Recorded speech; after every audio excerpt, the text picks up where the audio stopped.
আমাদের বক্তব্য একটি, জনপ্রত্যাশা জন আকাঙ্ক্ষা এর বাইরে গিয়ে অন্তর্বর্তীকালীন সরকার অন্য এজেন্ডা নিয়ে কাজ করলে মানুষ কিন্তু এটা মেনে নেবে না।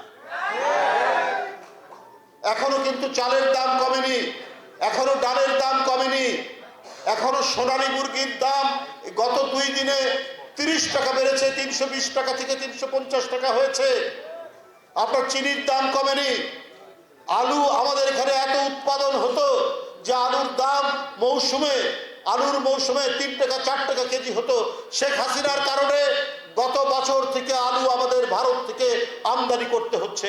এবারও যদি আমদানি করতে হয়, আলুর দাম যদি কেজি প্রতি যদি 75 থেকে 80 টাকা হয়, তাহলে মানুষ বলবে যে ডক্টর ইউনূস সাহেবের সরকারকে আমরা সমর্থন দিয়েছি, তাহলে কি লাভ হলো। আরেকটি কথা বন্ধুরা আমার, কেউ কেউ বলছেন আনুপাতিক হারে নির্বাচন। কেন আনুপাতিক নির্বাচন, কিসের জন্য?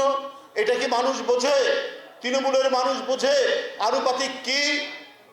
এখানে তো তাহলে যে সংস্কারের কথা বলছে, এখানে তো সংস্কার হবে না।